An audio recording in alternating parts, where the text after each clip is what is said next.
This is the third and last set of notes on Unit 6. This is about control of the cell cycle.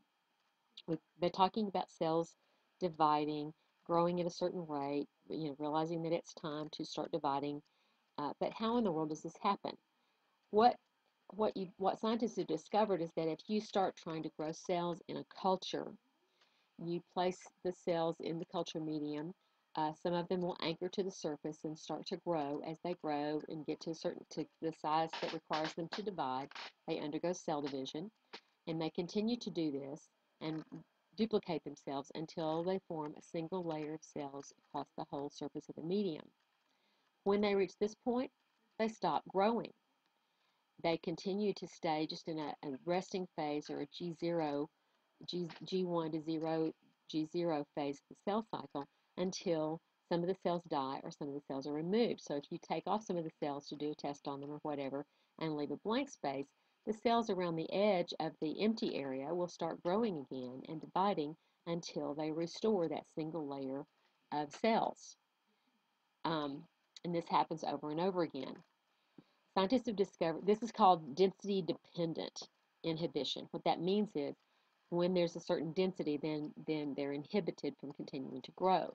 So cells grown in culture will form a thin layer of cells, and then they'll stop growing when they come in contact with other cells. Scientists have discovered that the reason this happens is because there are certain kinds of protein signals that are produced by cells called cyclins. There are a group of them that work in different ways at different points in the cell cycle, but basically they're proteins that regulate the cell cycle, turning it on or off as needed. Now, sometimes things go wrong with this, and when things go wrong, you sometimes end up with an overgrowth of cells, okay? This often happens in cancer cells. Cancer cells don't respond to signals appropriately.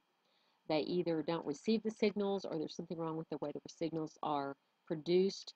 But as a result, you end up with an overgrowth or an overproduction of new cells, and this can result in something called a tumor.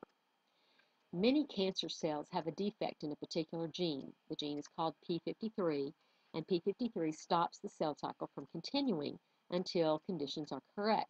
Whether there's room to grow, if some cells have been removed, whether some of the cells die or whatever, P53 stops the cell cycle from continuing. If something is wrong with P53, then they may continue to grow even though there's not room for them. And so you get something like you have here in this picture on the left. You get an overgrowth of overproduction of cells, and that produces a tumor. Now, P53 can be damaged in a number of different ways. Sometimes there is an inherited um, problem with the P53 gene that makes it more susceptible to some kind of a change.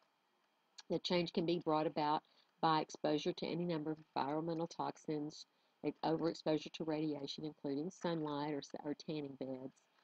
Sometimes it might be some kind of chemical. Sometimes it might be any number of different things, some things we don't even know about. There are viruses that can cause cancers, um, and that can cause this cell cycle to be disrupted.